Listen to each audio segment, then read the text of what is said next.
안녕하세요. 저는 40대의 아이를 키우고 있는 전엄맘입니다.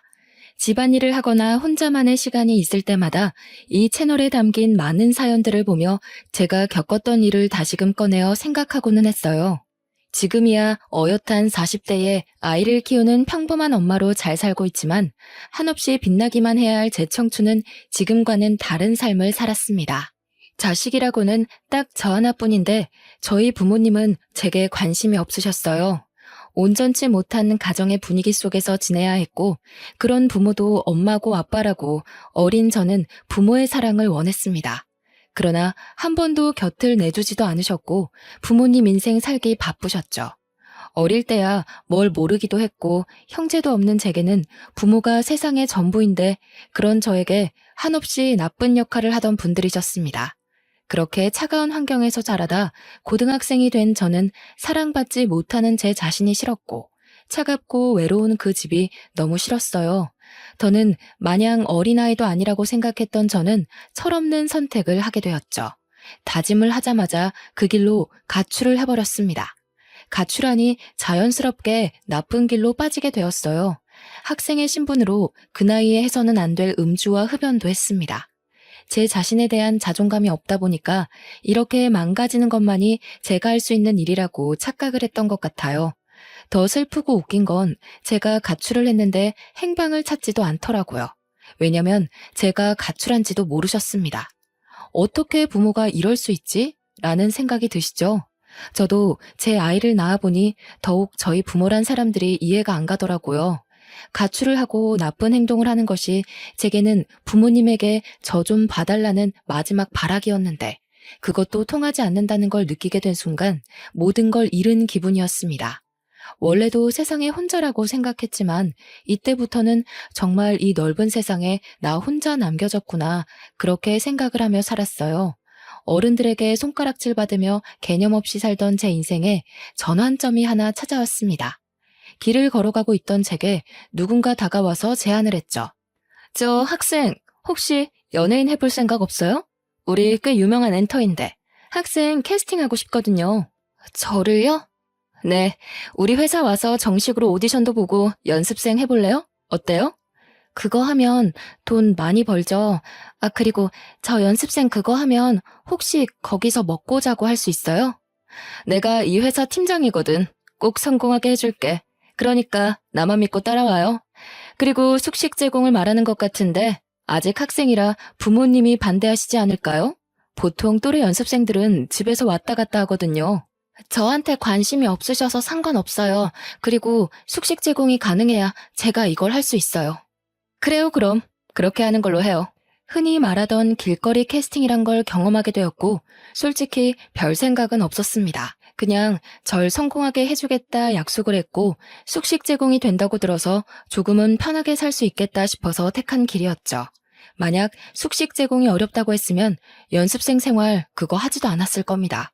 전 그렇게 서울이란 곳을 가게 되었고 그때 당시에도 서울은 굉장히 멋졌어요. 제가 살던 곳과는 다른 느낌이 들었죠. 보통 이런 상황이라면 이를 악물고 난 꼭 성공할 거야 라며 다짐을 하기도 하잖아요. 그런데 저는 의욕이 없었습니다. 하루하루 눈을 뜨니까 사는 느낌으로 살고 있었고 하고 싶은 것도 없었고 성공이 목적도 아닌 그야말로 삶에 대한 의지가 하나도 없는 사람이었죠. 이 엔터에 갔을 때는 정말 끼가 많은 사람도 많았고 예쁘고 잘생긴 사람들도 많았어요. 신기할 정도로 말이죠. 세상에 잘생기고 예쁜 사람은 여기다 모여 있다는 생각이 저절로 들었습니다. 그러나 저는 의욕도 없는데 끼도 없으니 다른 연습생들 사이에서 거의 왕따였죠. 다들 죽기 살기로 온 힘을 다하는데 저는 그런 모습이 보이지 않아도 팀장님이 챙겨주시니 얼마나 질투가 났겠어요. 팀장님은 본인이 캐스팅한 저를 성공시키는 게 목적이셨고 저는 그냥 먹고 사는 문제를 해결하는 게 목적이었죠. 서로 분명한 의도가 있어서 별 문제가 없다고 생각했지만 날이 갈수록 저를 향한 거센 비난과 질투심은 도가 지나쳤습니다. 그러나 인생 참 힘들게 살아온 제가 겨우 이런 걸로 기죽을 사람이 아니죠. 너희는 날 욕해라, 난 신경도 안 쓴다는 마음으로 지냈습니다. 제가 얼마나 외롭고 독한 사람인지 다 알고 계셨던 팀장님은 앞만 보고 직진하자고 늘 말씀해 주셨어요. 누구 하나 제 손을 잡고 따뜻하게 이끌어주던 사람이 없던 제게 팀장님은 참 존경하는 어른이었고 품어주셔서 늘 감사했습니다. 그래서 의욕은 없었어도 해가 되지 않으려고 적당히는 했었죠. 그러던 중 아빠께서 돌아가셨다는 연락을 받았고 부모님은 드디어 이혼을 하셨습니다. 눈물 한 방울이 나오지 않았어요. 왜 돌아가셨는지 어쩌다 돌아가신 것인지 궁금하지도 않았고 그냥 그렇구나, 돌아가셨구나, 딱 이 정도 감정이었습니다.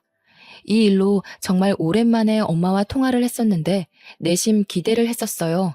그만 방황하고 엄마랑 같이 살자는 그 말을 할 거라고 말이죠. 그래, 뭐 잘 살고 있지?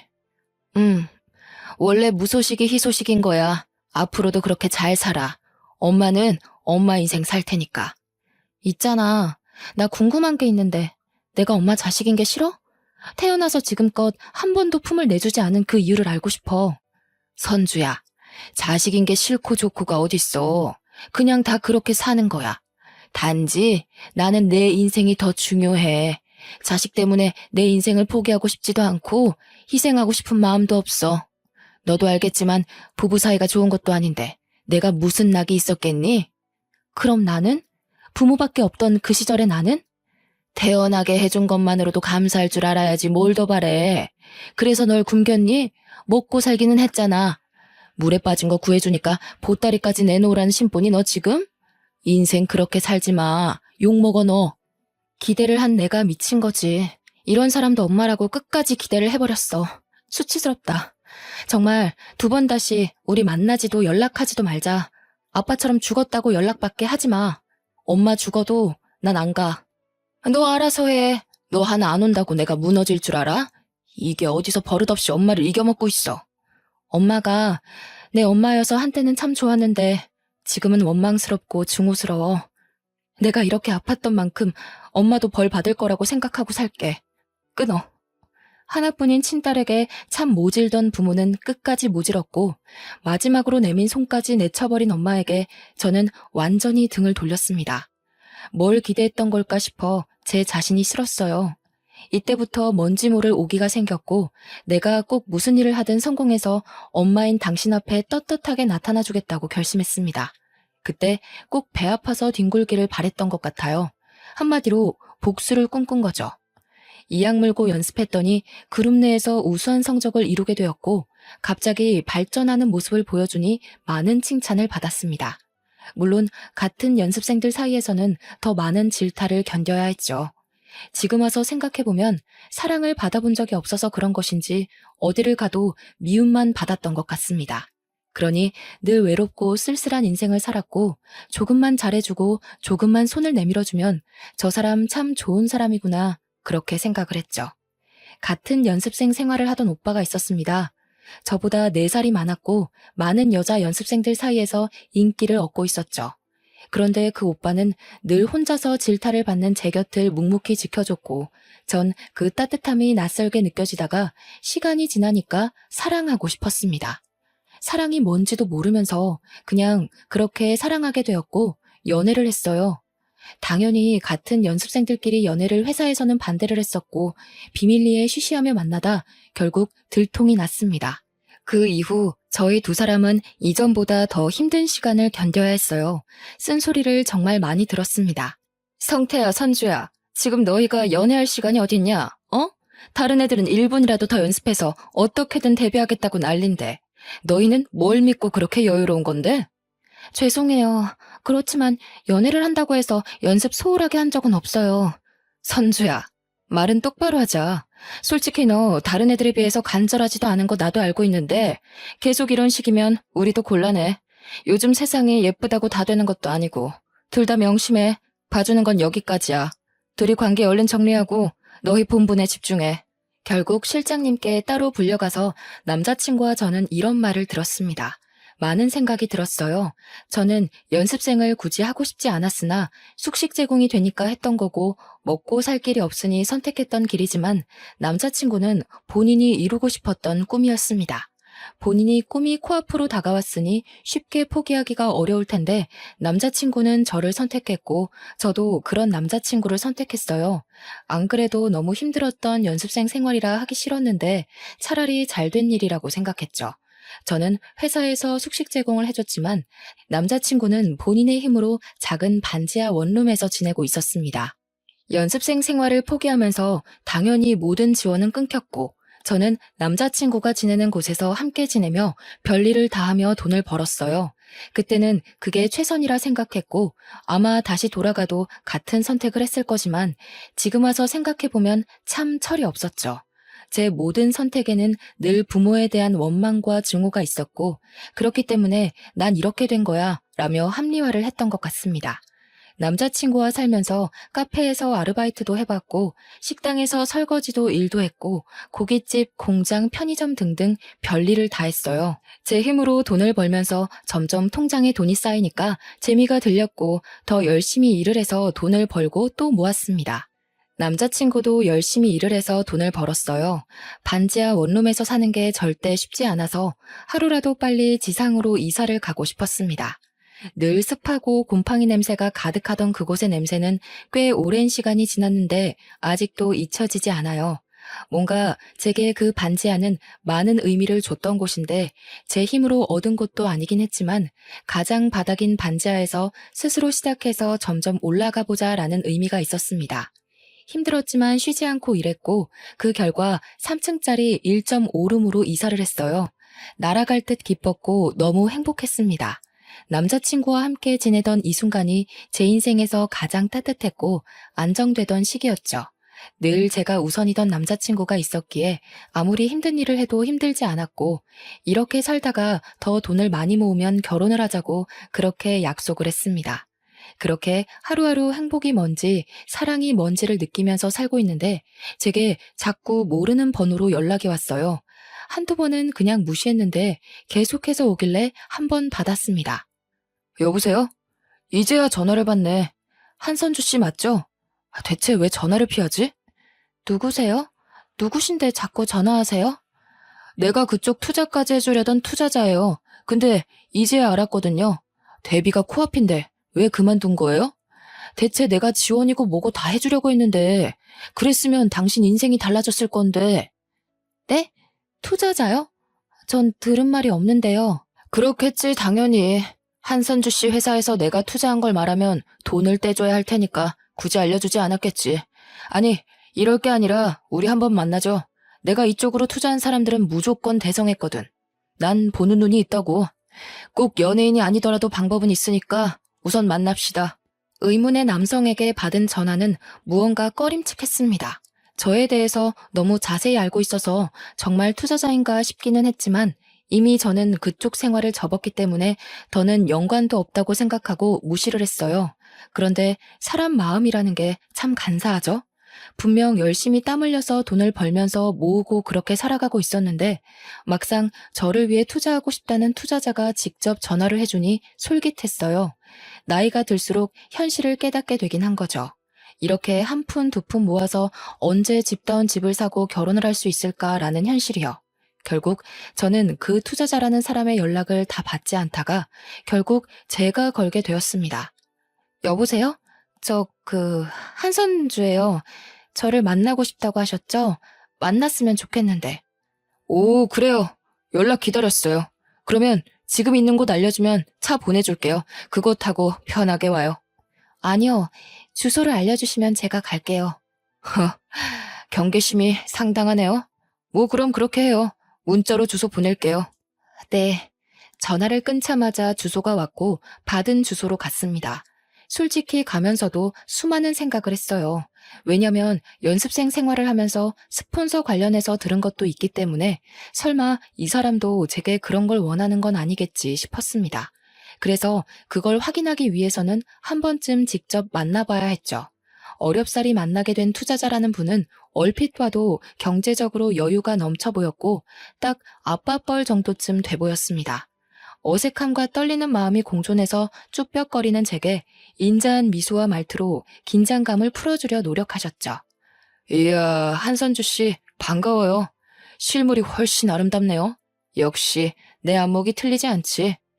긴장을 많이 한 것 같은데 우선 딱 까놓고 먼저 말할게요. 그래야 안심할 것 같네. 난 한선주 씨한테 다 해줄 수 있어요. 금전적인 모든 지원을 싹 다 해줄 건데 혹시 생각하는 그런 건 원치 않으니 걱정 마요. 아, 네. 솔직히 이해가 안 가서요. 지금은 연습생도 아니고 데뷔할 마음도 없는데 왜 저한테 모든 지원을 해주신다고 하는 거죠? 왜 안 해요? 본인의 길인데. 대신 그쪽 회사에서 많은 사람들 사이에서 어렵게 가지 말고 내가 소개하는 엔터 쪽에서 편하게 갑시다.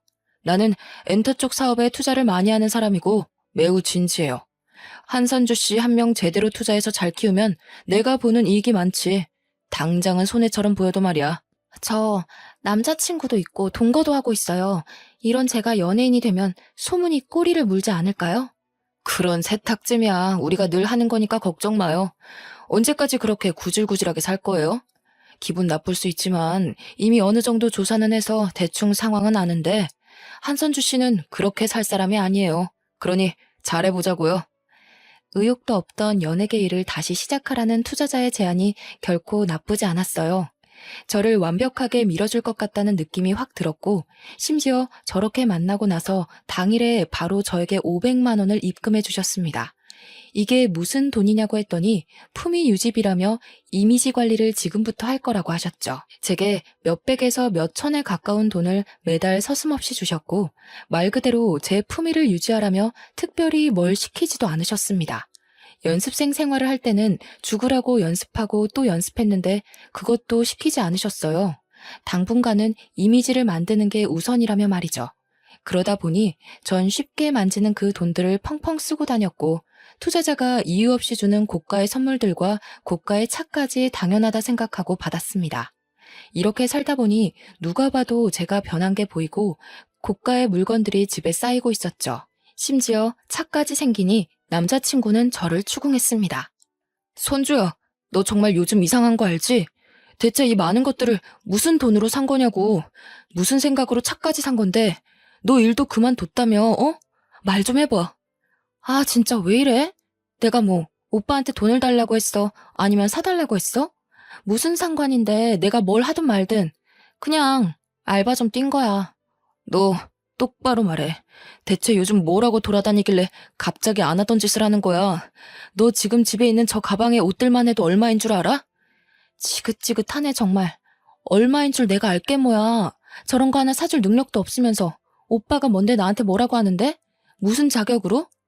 너 정말 말 다 했어? 지긋지긋해. 이렇게 구질구질하게 사는 거 싫다고. 아무리 일을 해도 달라지지 않고 매일이 똑같아. 과연 우리가 이 원룸에서 탈출은 할 수 있을까? 미래는 있을까? 난 없다고 생각해. 지금도 헤어지고 싶은 거 겨우 참고 있는 거니까 나 건들지 마. 너 정말 어떻게 나한테 이럴 수 있어? 내가 너 만나려고 연습생 생활도 못하고 너 하나만 바라봤는데. 남자친구는 진심으로 저를 사랑해줬던 참 좋은 사람인데 제가 돈에 눈이 뒤집히니 그런 남자친구가 보이지 않았어요. 컵 하나를 사는 것도 소중했는데 이제는 궁상맞게 느껴졌고 그냥 남자친구와의 모든 생활이 지긋지긋해졌습니다. 저는 결국 투자자에게 요구를 했습니다. 저 선주인데요. 집 하나만 마련해 주실래요? 그래. 뭐 오늘? 내일? 근데 갑자기 왜? 남자친구랑 헤어지게? 네, 헤어지려고요. 이제 정리해야죠. 언제까지 이렇게 살겠어요. 그래, 아주 잘 생각했네. 바로 내일 나와 사람 보내줄 테니까. 짐 정리도 하지 말고 사람 시킬 거니까. 이렇게 말 한마디면 집이 하루아침에 생길 정도로 제게 세상이 너무 쉬워진 거예요. 투자자에게 집을 요구한 후 남친에게 헤어지자고 말했습니다. 저를 붙잡고 많이 울었지만 그 모습도 보기 싫다며 저는 그 집에서 나와 호텔에서 하루를 묵었고 다음날 투자자가 마련해준 집으로 떠났습니다. 제 짐은 알아서 옮겨주신다고 했는데 시간 맞춰 가보니 다 옮겨져 있었고 제가 상상한 이상으로 너무 좋은 집이라서 놀랐습니다. 전 그냥 아무리 좋아봐야 투룸 정도겠지 생각을 했는데 서울에서 이름 좀 있는 곳으로 집을 구해주셨어요. 그곳에서 살다 보니 마치 제가 정말 부자라도 된 마냥 거만해졌습니다. 이때부터는 연습생 생활을 슬슬 시작하기도 했어요. 예전만큼 저를 힘들게 굴리지 않아서 좋았고 살살 연습시키다 제가 힘들다고 하면 쉬게 해줬습니다. 한마디로 저를 위해 모든 게 굴러가는 느낌이 들었고 그걸 이용해서 아주 거만하게 살았죠. 투자자는 제게 말도 안 될 정도로 지원을 해줬기 때문에 사실 저는 돈에 대한 아쉬움이 없었습니다. 심지어 돈이 얼마나 벌기 어려운 건지 느낄 틈도 없이 쓰기 바빴죠. 그렇게 흥청망청 돈 쓰는 재미로 살던 중 헤어진 남자친구가 찾아왔어요. 이 주소를 알 수가 없었을 텐데 너무 당황스럽더군요. 뭐야? 어떻게 알고 여기까지 온 거야? 선주야, 무슨 관계인지 뭔지는 묻지 않을게. 다만 난 진심으로 걱정돼서 그래. 그 사람이 널 평생 책임져 줄 수는 없잖아. 지금이야 너가 이렇게 다 누릴 수 있다고 해도 평생은 아니잖아. 그리고 무엇보다 이렇게 사는 건 정말 아니야. 선주야, 너 왜 그래 정말. 부러우면 그냥 부럽다고 해. 내가 어떻게 살든 내 인생이니까 신경 쓰지 말아줄래? 우리 헤어진 사이인데 내 뒷조사를 한 것인지 뭔지는 모르겠지만 나에 대한 관심 자체를 꺼줄래? 내가 사랑하는 여자가 망가져가는 모습을 어떻게 보고만 있어. 나한테 다시 안 와도 괜찮아. 아니, 바라지 않아. 그렇지만 예전에 너답게 살아가줘, 선주야. 내 마지막 부탁이야. 웃기고 있네. 나다운 게 뭔데? 난 지금 이 모습이 가장 나다운 모습이라고 생각해. 그러니까 제발 참견 말고 너나 잘하고 사세요. 남자친구는 절망에 빠졌고 전 그 사람을 비웃어주며 집으로 들어왔습니다. 이때까지만 해도 웃겼어요. 헤어진 전 남자친구 주제에 무슨 자격으로 제게 이래라 저래라 하는지도 모르겠고 어떻게 여기까지 찾아와서 저러는 건가 싶었습니다. 평소와는 다르게 너무 과한 감정이 느껴졌어요. 과하게 화가 났고 과하게 어이가 없었습니다. 그때는 몰랐지만 지금 생각해보면 정말 사랑했던 사람 앞에서 부끄럽고 창피했던 거죠. 남자친구의 말을 무시한 채 여전히 저는 사치를 부리면서 살았고 그야말로 완전 다른 인생을 살고 있었습니다. 그러던 중 어느 날은 투자자가 호텔로 저를 초대했어요. 간혹 투자자와 함께 좋은 곳에서 뭘 먹거나 호텔에서 회의를 하거나 하는 경우가 있었기에 대수롭지 않게 생각하고 갔습니다. 심지어 이날 가게 된 그 호텔이 서울에서 세 손가락 안에 꼽히는 곳이고 VIP룸에서 회의가 끝나면 그 방에서 하루를 묵으라고 하셨거든요. 그래서 설레는 마음으로 갔습니다. 약간 평소랑 달랐던 건 투자자가 그날따라 표정이 어딘가 묘하게 달랐어요. 왔어? 밥은 먹었니? 아니요, 회의 끝나면 룸서비스 시키려고요. 룸서비스? 좋지. 어떻게? 내가 지원해주는 삶을 살아보니 좋지? 전에 만난 그 친구랑 살았을 때랑 비교가 안 될 건데. 그치? 그렇죠. 근데 오늘 회의 주제는 뭐예요? 에이, 왜 이렇게 급해, 오늘따라. 난 궁금한 게 많은데. 내가 생각을 해봤단 말이야. 선주 너한테 들어가는 돈이 어마무시해. 근데 정작 너는 나한테 주는 기쁨이 아직 하나도 없어. 그럼 내가 돈 줄 맛이 안 나겠지? 네? 갑자기 왜 그런 말을 하세요? 생각을 해봤다고 했잖아. 나는 너한테 이렇게 돈을 써도 기쁨이 하나도 없고 너 전에 만난 그 친구는 능력이 없어도 네가 다 해줬을 거 아니냐? 그치? 이건 불공평하잖아. 그래서 네가 나한테 기쁨을 줄 때까지는 다른 기쁨을 줘야겠어. 뭐라고요? 순식간이었습니다. 이곳에 자세히 담을 수도 없지만 갑자기 제게 기쁨을 달라면서 그런 관계를 원했고 저는 투자자를 밀치고 신발도 못 신고 맨발로 뛰쳐나왔어요. 그렇게 뛰쳐나와서 급하게 택시를 탔는데 생각해보니 제가 살던 그 집도 그 사람 집이었죠. 우선은 급한 대로 최대한 멀리 가달라고 했습니다. 그러다 문득 혹시라도 제 계좌를 추적하거나 할까봐 근처 ATM 앞에 세워달라고 한 후 돈을 다 뽑아버렸어요. 그 후 최대한 멀리 떨어진 곳으로 가서 호텔에 몸을 숨겼습니다. 한참을 울고 또 울었고 그제야 정신이 들더라고요.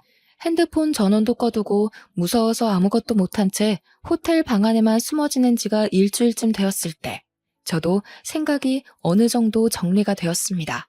모든 걸 내려놓고 정신 차리고 살아야겠다고 말이죠. 일주일 동안 자책을 너무 많이 했고 저 자신이 너무 한심해서 말로 다 설명할 수도 없었지만 살고는 싶더라고요. 그래서 용기를 내 핸드폰 전원을 켰는데 투자자에게 미친 듯이 연락이 와 있었습니다. 보니까 내용이 그랬어요. 기쁨도 주지 않고 도망만 친 저를 용서할 수 없다며 죽을 때까지 쫓을 거니 멀리 도망쳐보라는 협박성 문자들이었습니다. 이외에도 본인 소나기에서 벗어날 방법을 알려주겠다며 그동안 지원받은 모든 것들을 다 내놓으면 놔주겠다고 했죠. 한참을 고민하던 끝에 용기를 내 투자자에게 직접 전화를 걸었습니다. 저예요. 지금 이게 뭐 하는 짓이에요? 애초에 계획한 내용과는 전혀 다르잖아요. 당신 멋대로 계약 위반해놓고 이제 와서 지원한 거를 갚으라고요? 웃기지 마세요. 선주야, 내가 늘 말했잖아. 어딘가에 사인할 때는 꼭 자세히 읽으라고. 너 그 계약서 제대로 안 읽었구나. 거기에 쓰여 있는데 1년 안에 데뷔 못할 시에는 내가 원하는 기쁨을 데뷔할 때까지 주면서 지원받은 걸 갚아야 한다고. 그게 딱 적혀 있어, 선주야. 뭐라고요? 당신 진짜 사람 아니구나. 내가 그럼 너 따위한테 그런 지원을 이유 없이 해줬겠니? 다 이유가 있는 거야. 이제라도 알았으면 몸으로 기쁨을 주던가 몸으로 일해서 갚던가. 뭐 선주 네가 선택해. 대신 오늘 안에 선택해서 대답을 해줘야 해. 안 그러면 어쩔 수 없이 내가 너를 찾아갈 거니까. 이딴 게 어딨냐고. 내가 그 돈을 어떻게 갚냐고. 돈을 못 갚으면 몸으로 갚으라니까. 더러운 놈. 가만 안 둘 거야. 그렇게 투자자와는 전화를 끊었고 답이 없었습니다. 제가 생각했던 것 이상으로 상황은 심각했고 뒤늦게 찾아본 계약서에는 정말 그런 내용이 적혀 있었어요. 아주 깨알같이 작은 크기로 말이죠. 세상에 공짜는 없는 건데 정말 멍청해도 어쩜 이렇게 멍청할 수 있는지 저 자신이 싫었어요. 결국 저는 도망자 신세가 되었습니다. 투자자는 저를 쫓았고 저는 도망 다녔고 그렇게 살았어요. 죽기 살기로 도망쳤는데 투자자는 제게 늘 문자로 그랬습니다. 아이고, 놓쳤네. 이번에도 꼭꼭 숨어라. 머리카락 보일라. 너무 두렵고 무서웠지만 제가 다 저지른 일인데 누굴 탓하겠습니까? 이 와중에 전 남자친구가 자꾸만 떠올랐는데 그게 참 이기적인 거죠. 떠올리는 저 자신이 어이가 없더라고요.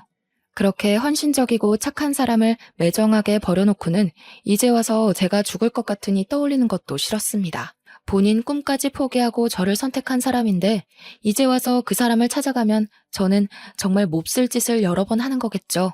그렇게 저는 안 돌아다닌 지역이 없었어요. 매일 지역을 바꾸면서 돌아다녔습니다.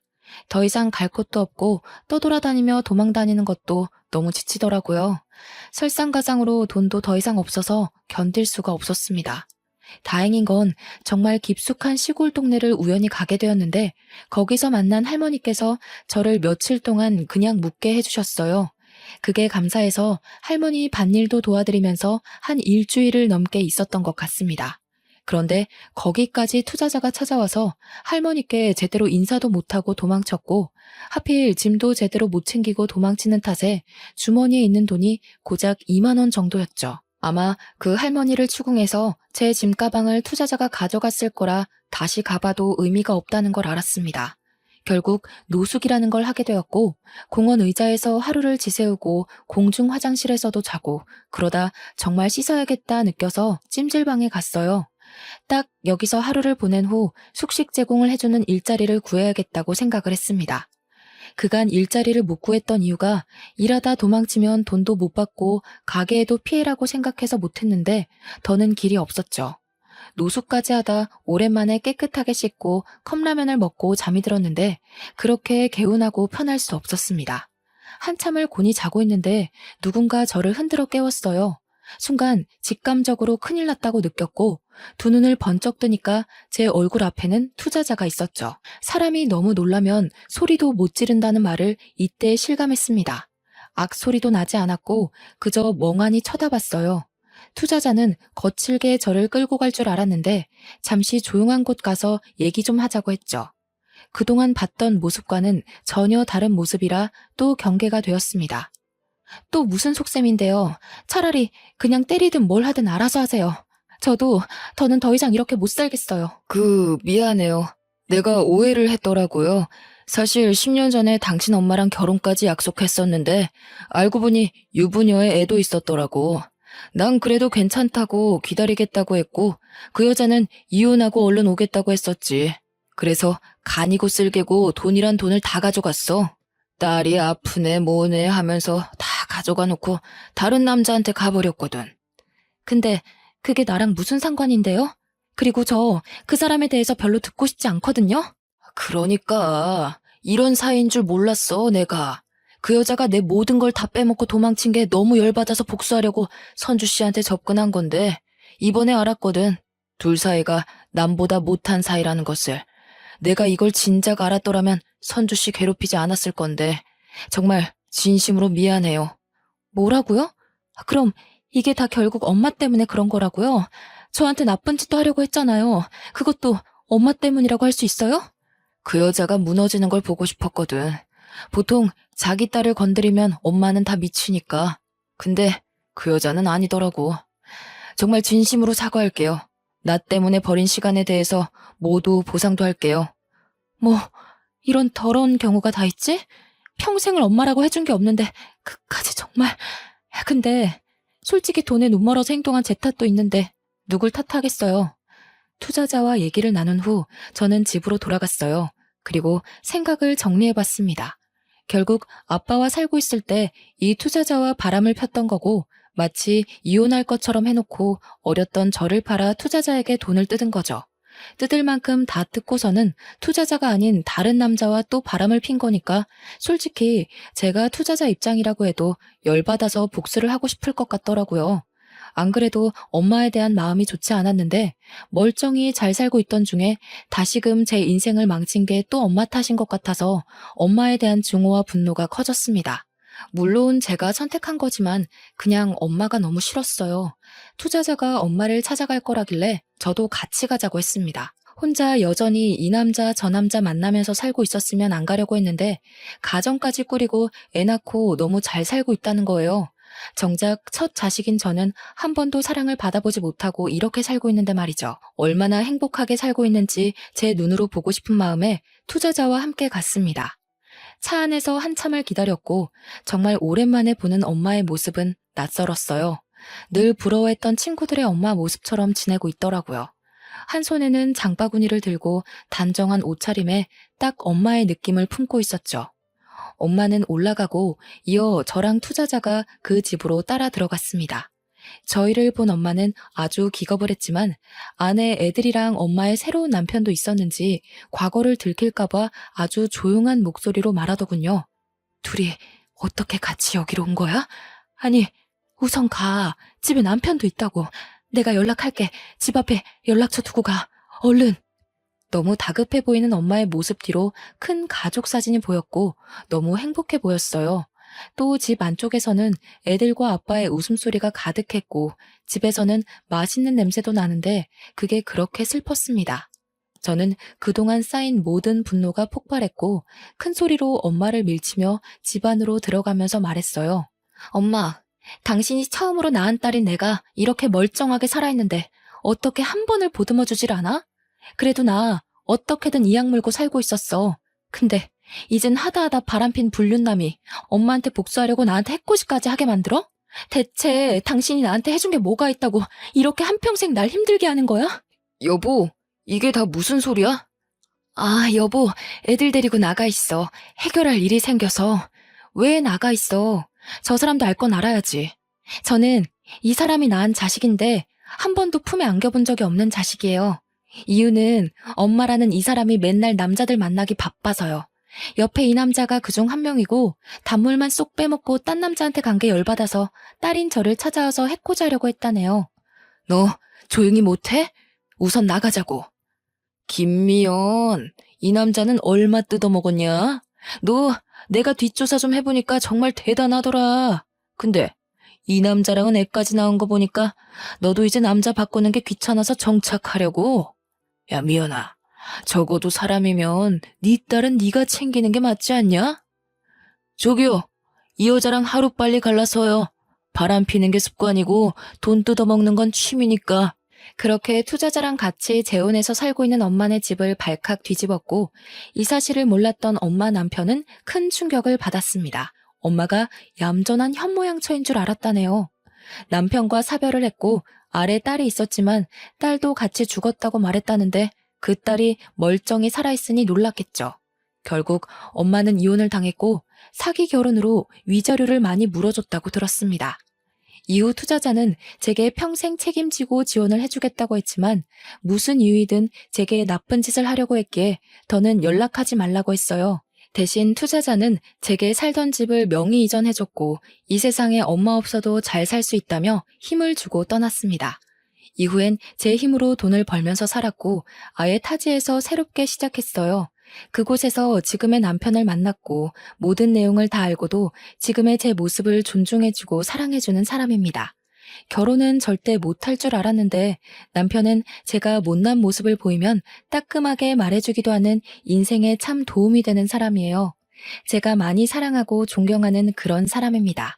아껴주는 시부모와 남편 덕분에 가족이 뭔지를 느끼면서 하루하루 살고 있어요.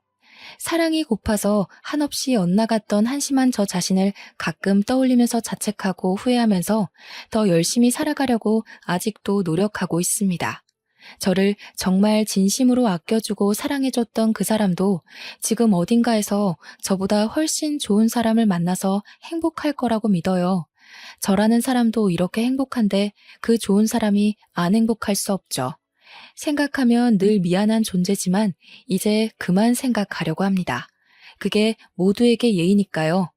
뱃속에 아이가 올 가을이면 태어나는데 다른 건 몰라도 부끄러운 엄마가 아니길 바래서 매일매일 노력 중이에요. 제가 받지 못한 사랑을 태어날 아이에게는 듬뿍 주면서 키우려고 합니다. 한심하고 부끄러운 제 과거를 들추는 게 결코 쉽지는 않았지만 부디 많은 응원 부탁드릴게요.